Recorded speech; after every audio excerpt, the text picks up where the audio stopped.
Dans cette vidéo, on va voir ensemble comment est-ce que tu vas être capable de progresser en triathlon. Juste avant et pour introduire cette vidéo, laisse-moi te poser une question. Qu'est-ce que cela changerait pour toi si, avec un simple changement dans la manière de t'entraîner, te permettrait sur une période de 6, 8 à 10 semaines, eh bien tout simplement dans un premier temps d'augmenter ton VO2 max, dans un deuxième temps de diminuer ton temps de récupération, dans un troisième temps eh bien d'augmenter tes capacités pulmonaires, dans un quatrième temps de diminuer ton risque de blessure et également dans un cinquième temps eh bien de diminuer ton asthme à l'effort. Donc le temps que tu réfléchisses, laisse-moi te partager une situation dans laquelle se retrouvent, allez, on va dire à peu près 80% des triathlètes à partir du moment où ils courent. Donc quand tu vas courir, au bout d'un certain temps, eh bien, tu vas avoir une sensation d'avoir envie de plus respirer, une sensation de vouloir hyperventiler. Donc ce qui se passe quand tu vas avoir envie de hyperventiler, c'est pas que tu as un manque d'oxygène, c'est tout simplement que ta concentration en CO2 va commencer à augmenter jusqu'à un certain seuil.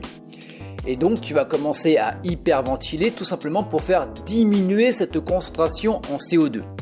Le problème, c'est que si tu commences à diminuer cette concentration en CO2, eh bien tu vas également diminuer par effet bord l'oxygène qui va être disponible pour tes muscles et tes cellules. Donc en gros, l'oxygène va rester collé aux globules rouges.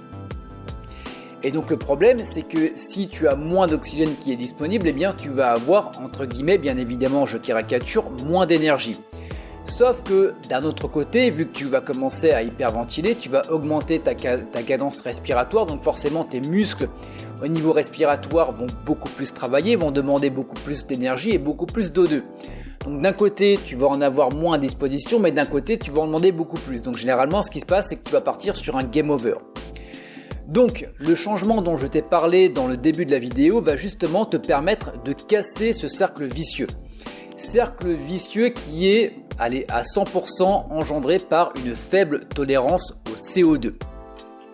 Et donc pour améliorer cette tolérance au CO2, il y a plusieurs choses que tu peux mettre en place.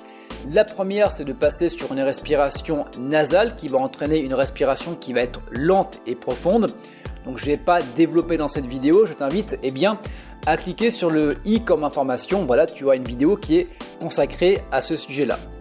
Et puis également, tu vas devoir implémenter dans ton entraînement des exercices qu'on va appeler hypercapniques. Donc hypercapniques, c'est tout simplement des exercices qui vont faire augmenter drastiquement ta concentration en CO2. Donc il en existe de nombreux. D'ailleurs, je t'invite à télécharger la fiche PDF récapitulatif dans la description de la vidéo YouTube, dans laquelle tu vas avoir également des exercices qui vont être proposés. Donc celui-ci dont on va parler dans cette vidéo, c'est un exercice hypercapnique qui est issu de la respiration réduite. Donc la respiration réduite, c'est une respiration sur 5 temps, donc 5 secondes d'inspiration, 5 secondes d'expiration, 100% par le nez, en essayant d'avoir une respiration qui va être la plus lente et la plus profonde possible. Donc ce que tu vas faire, tu vas te mettre en position de squat et quand tu vas descendre, tu vas descendre sur 5 secondes sur une inspiration. Donc en gros, je me mets en position de squat, j'inspire par le nez, je descends sur 5 en prenant que 80% du volume d'oxygène. Donc je descends 1, 2, 3, 4, 5 tout en inspirant par le nez à 80%.